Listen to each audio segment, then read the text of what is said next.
harapannya dengan ilmu yang bermanfaat. Mulai pembelajaran kita pagi hari ini kita berdoa dulu. Kali ini dipimpin oleh Alfi. Duduk siap. Sebelum kita mulai pelajaran hari ini, mari kita baca doa dulu agama dan kepercayaan kita masing-masing. Berdoa dimulai. Doa selesai. Terima kasih Alfi. Semoga dengan doa yang kita panjatkan pada pagi hari ini kita semua mendapatkan ilmu yang berkah dan bermanfaat. Siapa yang tidak hadir pada pagi hari ini? Sinta dia dengan Dani. Sinta dan Nia kenapa tidak hadir? Kita doakan sama-sama semoga mereka bisa sembuh dan bisa bergabung lagi. Amin. Masih ingat dengan materi minggu lalu? Tentang hak asasi manusia yang terdapat dalam Undang-Undang Nomor 39 Tahun 1999. Jadi ada Undang-Undang Nomor 39 Tahun 1999 yaitu tentang hak asasi manusia. Masih ada lagi yang tahu? Oke, silakan siapa? Alini, apa ini? Substansi pasal 28A sampai Z Undang-Undang Dasar 1945. Ya, Undang-Undang Dasar Negara Kesatuan Republik Indonesia tahun 1945 tepatnya di pasal 28A sampai J itu juga mengatur tentang hak asasi manusia. Kita minggu lalu di pertemuan pertama kita membahas mengenai makna hak asasi manusia, di mana kita harus memahami apa itu hak asasi yang dimiliki oleh setiap manusia. Kemudian di pertemuan kedua kita membahas tentang substansinya. Video tentang pembulian, bisa jadi pembulian ini di lingkungan kita.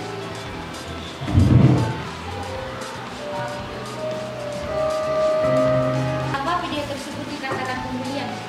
Oke, kalau video tersebut dikatakan pembulian, bisa jadi hal-hal yang seperti ini ada di lingkungan. Pembulian ini memang bisa terjadi di lingkungan sekolah. Misalnya saja seperti yang terjadi tadi.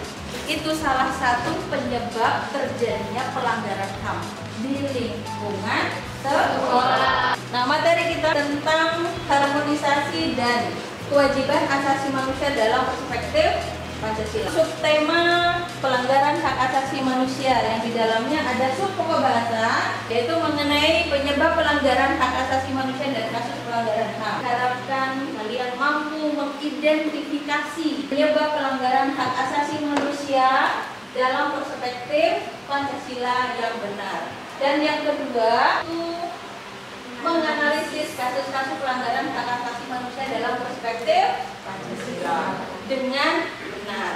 Teks pelajaran kita pada hari ini adalah kita akan laksanakan debat supaya kelas kita menjadi menyenangkan dan juga kamu bisa memahami arti sesungguhnya bahwa kasus-kasus pelanggaran HAM di negara Indonesia ini sangat banyak dan perlu kalian cermati. Pelanggaran hak asasi manusia bisa terjadi karena adanya faktor internal dan juga faktor eksternal berdasarkan dorongan dari dalam diri seseorang. Munculnya dorongan, salah satunya contohnya seperti pembulian tadi. Video tentang pelanggaran hak asasi manusia, kemudian nanti kalian akan berikan mosi tentang video tersebut dan kalian silakan membuat argumen masing-masing. Minggu lalu masih ada ya semua kan? Sudah masih terbentuk ini kelompok 1, kelompok 2, kelompok 3 dan kelompok 4 ya kan? Kelompok 1 dan kelompok 2 pro dan kontra. Kemudian kelompok 3 dan 4 juga pro dan kontra.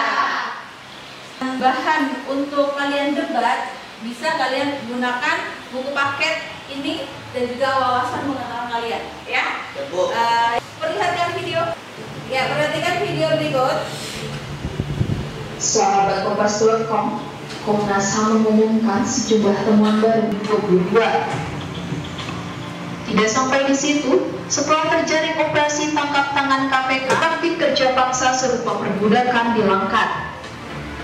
Komisioner Komnas HAM, Koirul Anam menyampaikan, Anis Hidayat menemukan 2 sel di dalam rumah terbit yang diduga digunakan untuk memenjarakan 40 orang.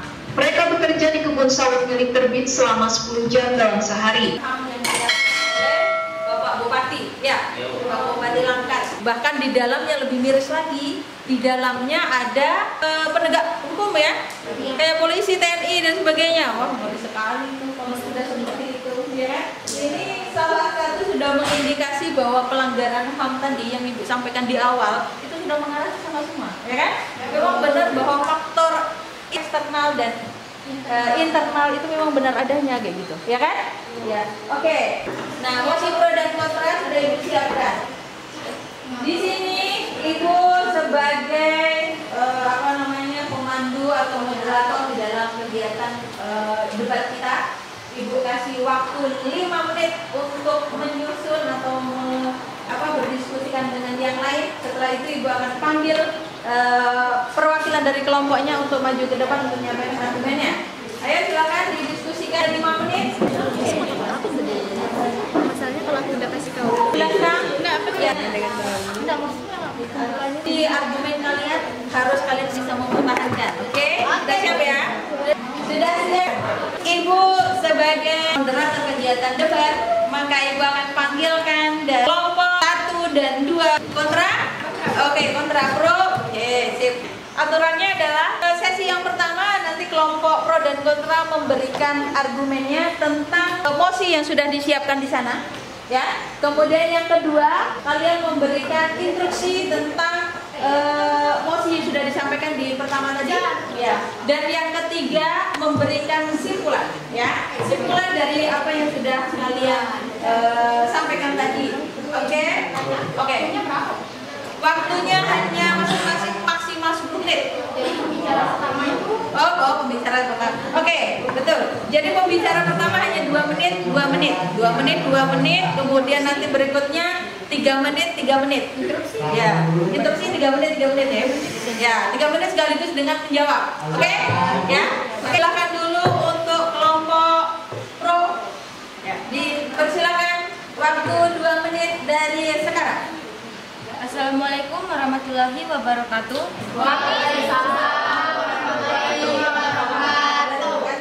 Kami dari kelompok 1 sebagai tim pro menyatakan bahwa kami setuju jika kasus pelanggaran HAM belum terselesaikan. Sebab jika kita lihat dari kasus kerangkeng manusia seperti yang dikutip dari Kompas TV News tentang kerangkeng manusia Bupati Langkat dan adanya keterlibatan aparat TNI Polri. Oke. Sudah dipahami ya kelompok kontra ya. Nanti dipersiapkan argumennya untuk memberikan sanggahan. Berikutnya, Ibu berikan kesempatan kepada kelompok kontra untuk menyampaikan argumennya yang berhubungan tentang mengapa kasus pelanggaran HAM di Indonesia belum terselesaikan dengan tuntas sesuai dengan video yang kalian tonton tadi. Oke, Terima kasih waktu dan kesempatannya pada Ibu. Assalamualaikum warahmatullahi wabarakatuh. Perkenalkan, nama saya Alinisa Fitri. Saya merupakan pembicara pertama. Dan rekan saya Lisdayanti, pembicara kedua. Dan rekan saya yang satunya Nur Saada Irma Safira, pembicara ketiga. Nah, di sini saya akan menyampaikan argumen saya terkait mengapa kasus pelanggaran hak asasi manusia di Indonesia belum terselesaikan dengan tuntas.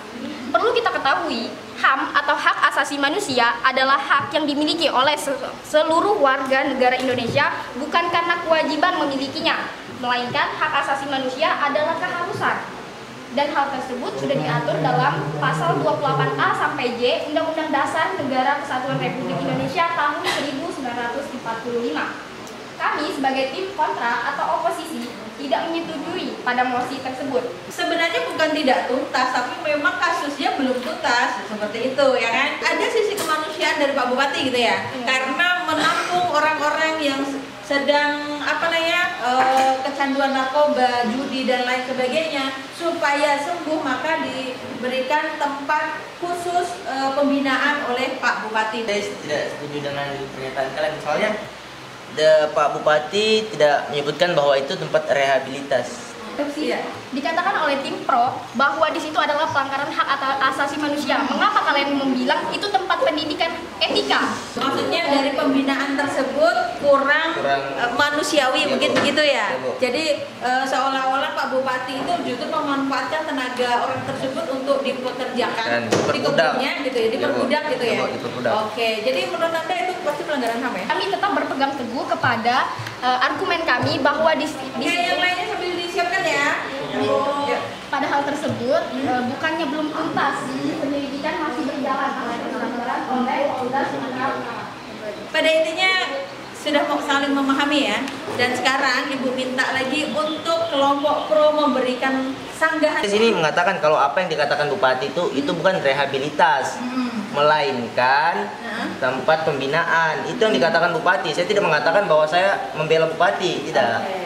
Oke, pada intinya kalian tidak menyetujui dari perbuatan Pak Bupati itu, Iya, cuma gitu saya ya. menyampaikan Bukan kembali. tidak menyukai. Ibu tadi sudah mengarah ke pelanggaran HAM termasuk penindasan. Ya kan disampaikan dari kelompok pro untuk memberikan argumen ke kontra. Silakan. Belum tuntas. Karena kan kalau dibilang tuntas itu kan harus terselesaikan secara keseluruhan kan. Tapi ini masih dalam penyelidikan, berarti belum tuntas dong. Nah, itulah yang argumen yang kami katakan bahwa dalam penyelidikan tersebut memang belum tuntas karena masih dalam proses penyelidikan oleh Polda Sumatera Utara. Kami tidak mengatakan bahwa ini sudah tuntas, bukan. Cara membina salah, dia menggunakan kekerasan sampai ada yang meninggal, sampai berapa orang tuh.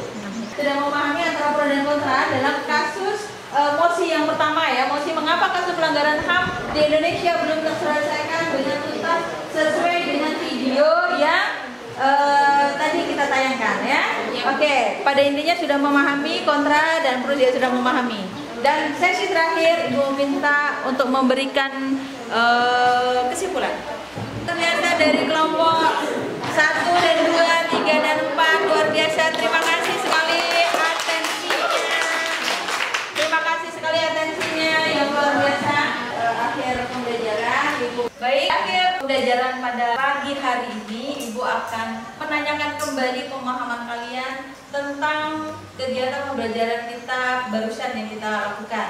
Ada yang bisa membantu Ibu untuk memahami arti dari pembelajaran kita? Oke, silakan. Siapa? Oke, Risdayanti, silakan. Jadi yang saya pahami itu tentang penyebab pelanggaran HAM dapat terjadi karena adanya niat pribadi seorang. Karena orang tersebut menginginkan menjadi pribadi yang dihargai dan dipuji. Hal ini dapat kita lihat pada kasus Bupati Langkat yang kita pelajari. Oke, good. Terima kasih. Yang memahami? Oke, yes. Siapa namanya, Neng? Oh ya, Dwi, silakan. Yang saya pahami, pelanggaran HAM ada karena dalam kasus Bupati Langkat pada video tersebut, ia memanfaatkan jabatannya sebagai aparat pemerintah yaitu Bupati untuk keuntungan dan kesenangan pribadinya. Siapa yang bisa menyimpulkan dari semua kegiatan kita pada pagi hari ini? Saya. Oke, silakan. Oke. Jadi kesimpulannya adalah penyebab pelanggaran HAM ini dapat terjadi pada siapa saja jika dalam diri kita tidak mampu mengendalikan hati dan pikiran dengan baik. Oke.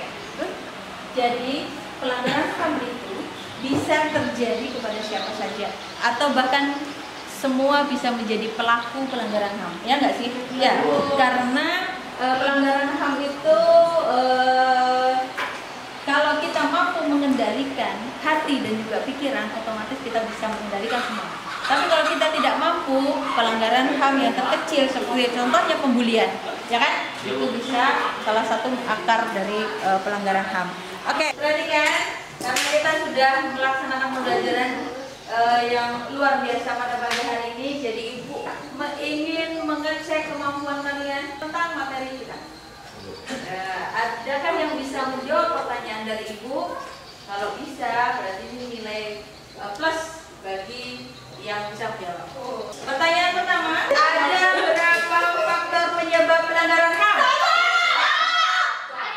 Oke.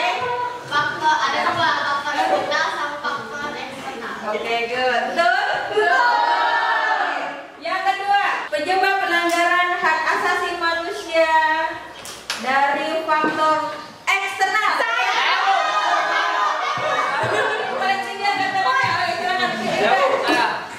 Ada berapa faktor eksternal? Pertama, memanfaatkan jabatan. Oke. Menganggap aparat hukum. Oke. Kesenjangan sosial. Oke. Dan penyalahgunaan teknologi. Siapa dulu buat Irja? Oke. Masih ada satu lagi tugas. Tugas untuk di rumah. Semangat ya, tetap semangat. Tugas di rumah silahkan kalian kerjakan di halaman 35 berpotensi yang di sananya terdapat beberapa gambar dan silakan Anda menjawab soalnya. 1 sampai 6 Ya, 1 sampai 6. Silakan tugas di rumah. Mohon diperhatikan. Seperti halnya yang sudah kalian tonton di awal tadi tentang video pembulian, Ibu harapkan kalian semua harus menjaga sikap, menjaga lisan, tidak boleh melakukan olok-olok dengan teman ataupun membuli dengan teman, apalagi sampai memukul, ya. Karena ini akan merugikan diri kalian dan pastinya juga orang yang ada sekitar kalian, ya. Materi yang akan kita pelajari minggu depan, upaya penegakan HAM di negara Republik Indonesia. Silakan Anda membaca dan juga menonton video maupun berita yang ada di televisi dan juga di media sosial, ya, tentang upaya penegakan hak asasi manusia di Indonesia. Ada di penghujung jam pelajaran, diakhiri dulu dengan doa. Silakan Duduk siap. Sebelum kita mengakhiri pelajaran hari ini, marilah kita membaca doa menurut agama dan kepercayaan kita masing-masing. Berdoa dimulai. Doa selesai. Amin. Terima kasih Alvin. Itu akhir pertemuan kita pada hari ini. Kurang lebihnya mohon maaf. Semoga kelas kita menjadi bermakna, tetap